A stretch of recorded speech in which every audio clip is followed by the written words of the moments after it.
tools we've relied on for decades to predict who's going to have a heart attack and who isn't, well, they're flawed. And in some cases, they've actually been blinding us to the actual danger. It's a profound realization, honestly, for the whole medical community. I mean, for a long time, we thought we had a map for exactly how to snuff out cardiovascular disease. It was perfectly drawn out. We were done. But it turns out we were looking at proxies. We were kind of measuring the shadows instead of the objects that were casting them. And today we are going to show you why that's the case. And so the new ACC and AHA guidelines represent a fundamental shift in how we understand the pathophysiology of atherosclerosis, right? So today we are going to dive into the first actual section of this document. Section 1 is a bunch of disclosures and tables of the authors, which is very important. It shows you who works for who consults for who, and it's helpful to see that. And section 2 is a bunch of definitions, which also can be helpful. But I'm going to start here at section 3, which is where the meat of all of this starts. And so today we're going to look at the 5 subsections of section 3, which are screening, standard measurements, ApoB, lipoprotein little a, and monitoring. So let's dive into it. And I do want to make one disclaimer is that these are the guidelines, but it does not mean this is how you treat every single patient, right? I think a lot of times in medicine, we've been guilty of, well, the guidelines say this, so we're going to do it. Like, we need to stop treating patients like robots and treat them like individuals. Some people have a high risk tolerance. Others want to be very aggressive. And so it's important though to know the guidelines so you can understand how you deviate from them, right? If you don't know the guidelines, you're just winging it, that's not a good idea. But my whole goal in this is so you have a very good understanding of the guidelines. So then now you can have a personalized conversation with your patient and say, hey, do you want to be this aggressive? Do you want to do this? Do you want to do that? And so that's really the main goal. It's not to be like robots, like, oh, algorithm says this, do this. No, it's so you can have a good understanding so you can then add that nuance, use your brain, use your doctor brain. That's the most important thing. And then have a conversation with your patient. So that's just my disclaimer. So let's start with a jarring update that is pretty much guaranteed to cause a stir in the primary care world, which is about screening in pediatric populations. And now on the adult side, not a whole lot changes. The baseline is pretty familiar. We're screening adults starting at age 19, repeating at least every 5 years and tightening that interval if they have ASCVD risk factors. Nobody's going to blink at that. That is pretty standard. We're looking for multifactorial dyslipidemias and trying to intervene before subclinical disease actually takes place or has an event. So that's what we're looking for. But the pediatric side is where people are probably going to push back a little bit. The guidelines are putting an emphasis on universal screening for children, specifically between the ages of 9 and 11. And if there's a family history of severe hypercholesterolemia, meaning greater than 190, or you have familial hypercholesterolemia, they're recommending screening as early as age 2. Now, if I tell a room of clinicians that we need to stick a needle into every 9-year-old arm, they're going to kind of think I'm crazy, right? Or they're going to think it's overkill. And they're going to ask, well, why can't we just rely on family history? And the answer is that we're probably not getting the whole picture by just including family history. That's what they're looking at. So first, let's tackle the age window. So why 9 to 11? Well, during mid to late puberty, as a child enters Tanner stages 3 and 4, their total cholesterol and LDL actually can decline by as much as 10 to 20%. And this happens because during this time, you have a massive demand for cholesterol in your body. And cholesterol is the fundamental building block for all of our steroid hormones, right? So as the gonads wake up and begin synthesizing massive amounts of testosterone and estrogen in teenagers to drive growth and sexual maturation, the liver has to respond by pulling in more cholesterol, right? So it pulls more LDL into the liver to make these hormones. So essentially, the body's just vacuuming up cholesterol to make puberty hormones. And so what they're saying is if you wait until someone's a little older in puberty, because of their increase in LDL receptors, that the clearing of cholesterol from the bloodstream may actually show artificially low cholesterol values. And other people may ask, well, why can't we just rely on family history? And ultimately, it comes down to that we're all just terrible at getting good family history. And also, up to half of children with severely elevated LDL do not report a family history of premature cardiovascular disease or hypercholesterolemia. So relying strictly on family history isn't going to give us the whole picture. It's definitely better than nothing, but it's not ideal. And once again, I don't mean to beat a dead horse, but maybe you're asking, why are we being this aggressive? Well, it's because the paradigm is kind of shifted in the world of lipidology. We now think of this as a lifelong issue, and the higher levels you have for a longer period of time leads to more issues and earlier cardiovascular disease. And they get this idea from Mendelian randomization studies. And maybe you've heard these terms before, but aren't quite sure what that is, so I want to take a second to explain that. Mendelian randomizations are essentially nature's version of a randomized controlled trial. When humans reproduce, the genes are shuffled and distributed randomly, right? That's the Mendelian part. We all remember that from biology. So we can then take a look at a massive population and find a cohort of people who won the genetic lottery. So for example, say they were born with mutations like a loss of function in the PCSK9 gene that naturally results in their lifetime LDL being incredibly low from the day they were born. And when we track these people over a lifespan, they found that they reduced their lifetime risk of cardiovascular disease by 80 to 90% compared to the general population. So the idea is if we intervene earlier in life, whether it is adolescence or early adulthood, you get a bigger bang for your buck and a greater lifetime risk reduction. That's where all this emphasis comes from, right? We looked at these Mendelian trials saying, hey, these people who had low LDL for their entire lifetime had a way lower risk of getting cardiovascular disease. So that's why they're placing the emphasis now. And on top of this, reading in the paper, they mentioned that 1 in 5 adolescents in the general population have abnormal lipids, and roughly 1 in 250 kids have heterozygous familial hypercholesterolemia, which to me seemed pretty darn high. I did not expect that. But the craziest thing is also they've done autopsy studies on children who've died of non-cardiac causes, and they've seen a subclinical atherosclerosis in children as young as 8 to 10 years old. And so this is starting very early in life, and that's why we're screening. And so that's what we're looking for. Right now, we screen about 10 to 20% of the population. That's not a whole lot. And so the recommendations are to check all children so we can try to capture these cases that could potentially lead to catastrophic incidences later in life. We're trying to catch those earlier so we can prevent them. Now let's move on to talk about how we actually measure the cholesterol tests we order, right? We all know how to order them, but now let's talk about what we're actually ordering. And here's a few things that I think will change your practice immediately. So traditionally, we've always been told, get your lipid panel fasting as that's the best. In the old guidelines, they did mention you could get non-fasting, but they hadn't really caught up to clinical practice yet. But now specifically, they're giving a class 1 recommendation that a standard non-fasting lipid panel is perfectly fine for estimating risk. And that's all you really need to start. They're saying kind of point and period. That's all you need. And maybe you're like me and told that we need to have fasting to make sure we have the most accurate lab. And I was surprised to read that may or may not have been the whole story. Basically, we were told to fast because eating may throw off our triglyceride values. And although that's partly true, they found that on a population level, the vast majority of people did not have clinically significant changes in their triglycerides, even after eating food. And more importantly, LDL and non-HDL levels varied almost 0% between fasting and non-fasting studies. And so overall, they found that a predictive value of a non-fasting lipid panel is identical to a fasting one. And clinically, a non-fasting panel may actually be better because it reflects the actual physiologic state of people, right? Actually eating, see what it looks like. Plus, dropping the fasting requirement could potentially increase patient compliance as they can now just get them done the same day and not have to worry about coming back after they're fasted. However, there are certain circumstances where fasted labs are still preferred, and that is if the patient has a known personal history of a triglyceride metabolism disorder or a family history of it as well, or a genetic dyslipidemia. All those other circumstances, we would want to get that. On top of that, also, if you get a non-fasting lab and the triglycerides come back high, specifically over 400 milligrams per deciliter, you should bring those patients back for a fasting draw. And so in my personal practice, it's been that way for a while, saying, hey, let's just try non-fasting. And if it's triglycerides are way up, we'll have to come back. But a lot of times it's just easier to capture patients in that time and get it right away. So that way we capture more people, actually get the labs so we actually know what's going on. I think it's a huge win. Another topic they talk about that's pretty darn nerdy, I will admit, but actually kind of interesting is that they recommend changing the equation we use for calculating LDL values. So historically, we've used something called the Friedewald equation that was published back in 1972 and it's been the standard for about 50 years now. And this was created because typically we can't measure LDL or VLDL directly. It's technically difficult and very expensive, so we came up with an equation to help us estimate the LDL and VLDL based on total cholesterol, HDL, and triglycerides. And I won't go into all the details because they're honestly behind me and above my understanding and my simple brain, but they found that the old equation used to have triglycerides divided by 5 to get the LDL estimate. But it turns out that fixed number probably isn't perfect for everybody. And it's not the most accurate thing that we use. And so what it did, it was overestimated the VLDL, which in turn underestimated LDL when triglycerides were higher. But also it didn't have a really accurate value for LDL, even if it was very low as well. So if your LDL is very low, it's not gonna be accurate. If your triglycerides are high, it's not accurate. And so there's lots of reasons why it was an issue. And so the guidelines now give a class 1 recommendation to 2 specific equations, the Martin-Hopkins equation and the Sampson-NIH equation. The Martin-Hopkins equation utilizes a massive modern database of lipid profiles. So instead of a fixed divide by 5 rule, the Martin-Hopkins algorithm uses a customizable denominator. So it looks at the patient's individual non-HDL cholesterol and their specific triglyceride levels and selects a perfect dividing factor from a table of like 136 possibilities. So it tries to personalize the math to the patient's exact metabolic state. Pretty fancy. And then the NIH equation is a similarly complex algorithm that is used to try to prevent and kind of find an accurate estimation, even with patients with hypertriglyceridemia. So specifically with triglycerides, how do we make it better? And this is great news for pretty much all of us, right? So we don't have to do this math though, like on a napkin. There's lab software that does this automatically. And so the big idea is just asking what software, what equation does your lab use now, right? So you just have to ask and see. I wouldn't freak out if it doesn't change because we've been doing this for so long, but change will probably gradually be coming, right? So it's something that we can bring up if you know your lab's not aware of it, but it's going to be coming down the line. The recommendations there, I assume it will change, but just something so you understand what's happening in the updates.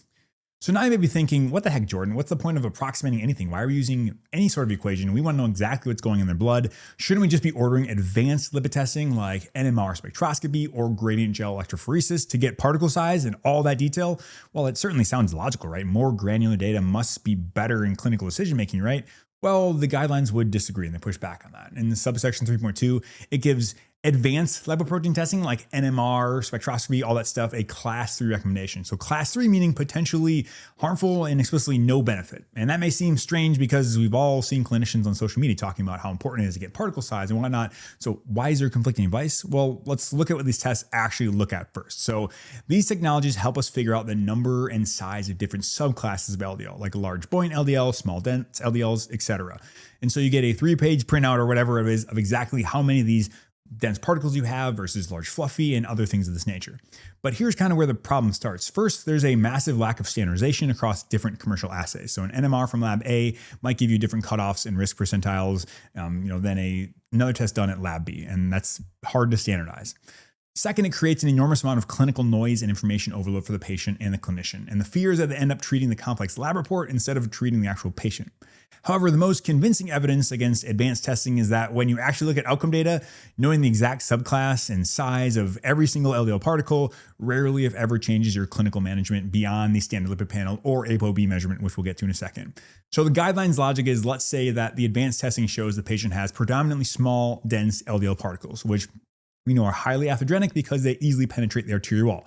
Does that change how we treat them? Well, no, because they have a high number of small dense particles, their ApoB measurement will also be significantly elevated and treatment would be the same. So now I know that some people will say that large buoyant LDL are less atherogenic and these small dense LDL particles, that is true, right? So they're saying small dense ones probably are worse than the large buoyant ones, but overall the guidelines say that particle number is what we treat off of, not necessarily LDL pattern. And that's just what the guidelines are saying. I'm just, hey, don't shoot the message, that's what I'm saying. But I do want to mention that speaking of ApoB, as I mentioned, the next section talks all about what this is and why we do it and why they're recommending it now. And so let's start with the physiology first. So everyone's excited, right? Physiology, but it's helpful to understand. When the liver packages up triglycerides and cholesterol to send out to the body, it wraps them in a phospholipid membrane and embeds exactly one molecule of ApoB 100 into that membrane, so ApoB. Because of this, we know that there is one ApoB molecule in every atherogenic particle, meaning LDL, IDL, VLDL, the remnants, Lp(a).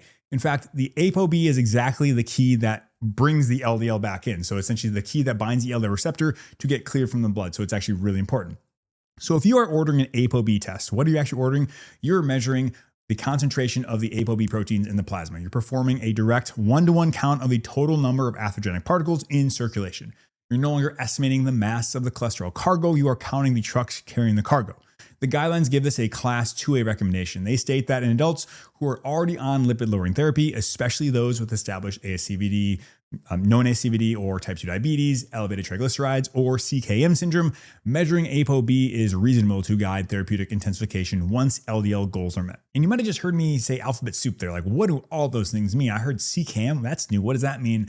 Well, that's a great question because it stands for cardiovascular kidney metabolic syndrome, and it's a new term here in the guidelines. It is a formalized framework recognizing the deep interconnectivity between obesity, insulin resistance, chronic kidney disease, and cardiovascular risk. So really this is tackling and taking metabolic syndrome to the next level, right? Adding in kidney pathology as we see all the time as they are tightly related.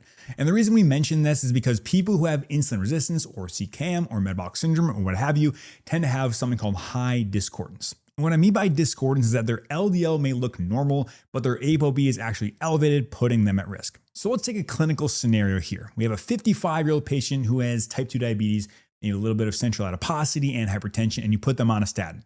You bring them back 3 months later, you check their lipid panel, and the LDL is 65. Everyone's pumped up, they're high-fiving saying you're great.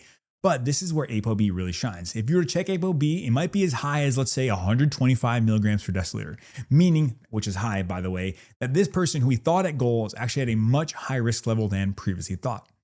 And when I heard this idea of discordance, it didn't quite make a lot of sense to me initially when I heard about it. So I'm going to talk you through some of the physiology, so hopefully you can understand it as well. In a metabolically healthy person, Insulin suppresses an enzyme in fat tissue called hormone-sensitive lipase.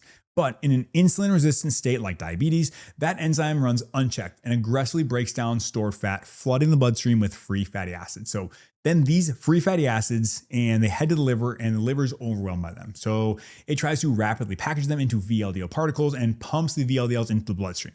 And so now we have a massive amount of VLDL in the bloodstream, and an exchange protein called CETP, or cholesterol ester transfer protein, starts swapping triglycerides out of the VDL onto LDL particles in exchange for some of its own cholesterol. So now you have LDL molecules that are filled with triglycerides and have lost a lot of the cholesterol. And then finally, another enzyme comes through and cleaves out those triglycerides, and you're left with a depleted particle. So essentially, an LDL particle that has been drained of its cholesterol and drained of its triglycerides, and it becomes a small, dense, cholesterol-depleted particle.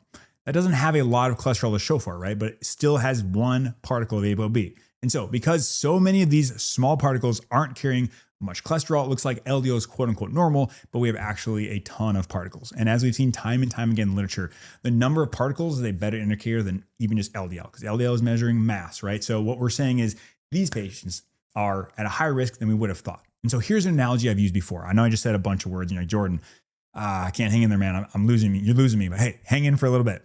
Imagine that the bloodstream is like a highway. And you think about plaque like buildups and heart attacks or traffic jams or pileups, something like that. So LDL is a measurement of the total weight that, let's say, transport trucks are carrying throughout the highway. And ApoB is the count of the actual trucks. So 10 massively fully loaded semi-trucks weigh the exact same as 100 erratic, half-empty pickup trucks. So if you only look at the weight on the highway, or the LDL, you assume the risk of an accident is the same. But physically on the road, 100 tiny pickups are going to cause a lot more of a traffic jam and chaos than just 10 simple trucks. And so this is why they recommend for patients specifically with metabolic syndrome or CKM or diabetes to check ApoB to make sure we're not in a discordant state. So that's a lot. Hang with me. Sorry about that. Now, you might be asking, can I just measure ApoB right away and deal with all this? Yeah, you absolutely can. The guidelines don't say that, but you absolutely can do that. And I know people who do that. I'm a little more aggressive in ordering ApoB, but that's not what they're saying. And one thing is guidelines dictate what's going to be paid for by insurance, right? And so a lot of times it's an out-of-pocket cost. It's not crazy expensive. Typically what I've seen is it runs somewhere around $30 to $50. And so it's definitely something to consider, but the guidelines don't necessarily recommend it.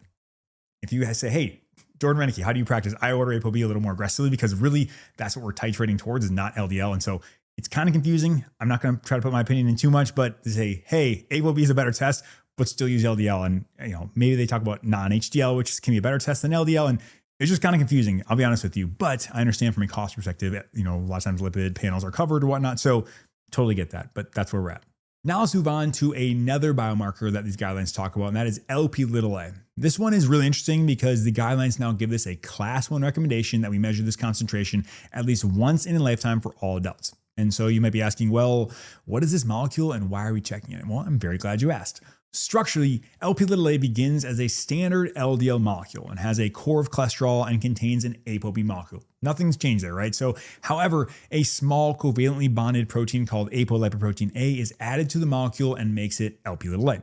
And this little protein that they change, and it changes the entire behavior of the particle. It turns from a standard LDL into a much more atherogenic particle. And there's 3 main reasons why we care about this so much. So first, like all other molecules containing ApoB, this can get stuck in the subendothelial space, contributing to atherosclerosis. So nothing really different here, but once again, can contribute to the overall burden.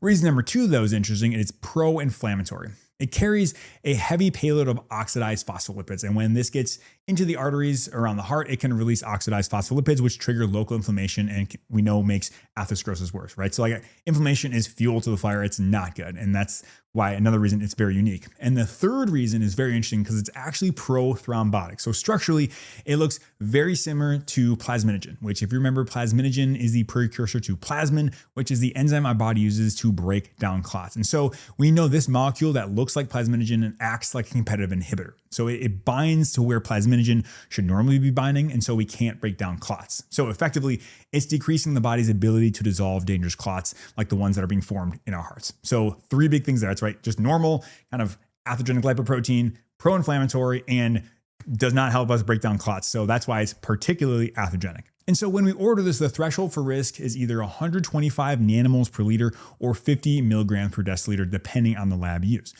The tests that are preferred are the ones that come back in nanomoles per liter, but they did give you both just in case your lab did not have them. And if you're at this level, this 125, it leads to a 1.4-fold increase in someone's cardiovascular disease. And if it's as high as 250 nanomoles per liter, which would be about 100 milligrams per deciliter, that represents a 2-fold higher increase in baseline risk, which is about equivalent of having heterozygous familial hypercholesterolemia. And I mention this because this is also a genetically inherited trait, which is kind of not a great thing. So LPA levels are overwhelmingly dictated by a single gene, the LPA gene.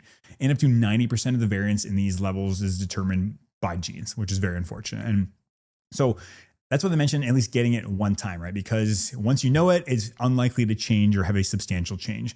Because unfortunately though, like it's just good to know, but we don't have a lot of treatments for it. Lifestyle doesn't seem to touch it at all. We don't have amazing treatments yet. Statins have actually been found to sometimes paradoxically increase it. PCSK9 inhibitors do actually decrease it, maybe a little bit, like 20%, but not a whole ton. And we don't know if that's playing a significant role. But I know they're coming down the pipeline, but currently we don't have anything to directly treat it. And as I mentioned, although it's generally stable, meaning, hey, it doesn't change much in the lifetime, there are some physiologic states where it can fluctuate, including chronic kidney disease, liver failure, and significant thyroid dysfunction, as well as pregnancy and menopausal transition. But currently, from a guideline perspective, they say, hey, once in a lifetime, that's all we need. Everyone should know what's going on. And so you may be asking, why on earth are we measuring this? Why are we making a universal screening recommendation for something we can't do anything about? And that's a very fair question. And the guidelines say it's because it's about risk stratification. And although, yes, as of today, we don't have any amazing medications to lower it, those are coming in the pipeline though. Knowing someone's true risk of cardiovascular disease helps us understand how aggressive we need to be in other aspects of our life, right? So let's say you know someone who has a very high Lp(a). You may be a bit more aggressive in their LDL numbers or their blood sugar or blood pressure. And so it's not supposed to be defeating, right? Like, oh shoot, I'm stuck with this for life. It's supposed to be empowering so we can understand risk and we can pick up the slack anywhere else we need to. All right, moving on to the last section. If you're still with me, you are awesome because this is deep stuff, but props to you. But we're going to talk about monitoring and follow-up now. And this is important because this has changed a lot from previous years. As it used to be, we used to kind of just like start a medication and you set it and forget it, that's it. Well, the guidelines have changed. Now they're asking for two specific things. The percent reduction in LDL, which was recommended in previous guidelines, but now they're also looking at hard LDL, non-HDL, or ApoB goals. Because previously, as I mentioned, if someone was at high risk, you just start them on a statin and hope that their LDL dropped by 50% and just kind of call it good. But in reality, like were a lot of people checking that we were dropping 50%? And even then, if you still had LDL that was high, but you decreased by 50, was that just good? You'd kind of say, yep, we're fine. So we had a lot of people who were still at risk without knowing it. And on top of that, human beings are not randomized controlled trials, right? They're individual people. They're individualized patients with unique genetic variation. So for example, statins we know are metabolized through the cytochrome P450 pathway, which gives a ton of genetic variance. In fact, statins are typically pulled into the liver by a specific transport protein called the OATP1B1. Doesn't matter what it is, but that's what it does. But if you have a genetic polymorphism, right, that makes that transport slow or inefficient, then the statins can back up in the bloodstream, which means they're maybe circulating around the blood, which can penetrate muscle tissues and cause some of the unintended side effects that we know and we commonly see. So I guess what I'm saying is that we won't know how someone will respond to a medication until they're actually on, unfortunately, at least not yet. Hopefully in the future we have personalized medicines, but at this time, that's not reality. And so overall recommendations are to follow up and repeat labs in 4 to 12 weeks, and then make a dose adjustment or add additional therapies as needed. And so we've covered a lot in just this one section. Let's real quick do a rapid fire summary about what we talked about. So number one, universal screening in patients 9 to 11 is now recommended to try to catch someone's true genetic baseline before puberty drops. We don't think family history is sufficient, and so we're looking for specific blood tests now. On top of that, adults still start at 19, get them at least every 5 years, but that really hasn't changed much. Number two, we have changed the equations we use for determining LDL. And because of that, thresholds have also changed for treatment, which we'll talk about in future videos. This doesn't affect you so much day to day, but understand it's coming. 3 is the rise of ApoB and non-HDL cholesterol.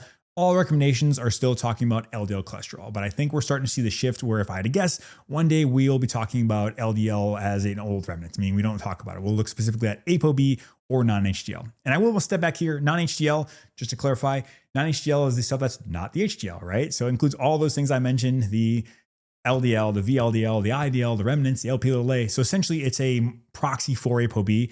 There's lots of data showing that non-HDL is probably even better than LDL. So if I had to guess in the future, LDL will kind of fall to the wayside. We'll bring up non-HDL and ApoB, but they're in the guidelines now, so that's not it. But the guidelines currently talk about incorporating ApoB specifically when we're looking for discordance, like patients with CKM, insulin resistance, or diabetes. And finally, it's now recommended that every adult gets their Lp(a) checked at least once in their lifetime. So that was a lot. We are done with this section. We will continue to move on through these guidelines. That's my main goal here, is to go through each section of the guidelines. So at the end of the day, you'll have a very good understanding of what the guidelines say. But if you'd enjoyed this, that would mean the world to me if you share this with a colleague or a friend. But that's going to be it today. Thank you so much for stopping by. Now get off your phone, get outside, have a great rest of your day. We'll see you next time.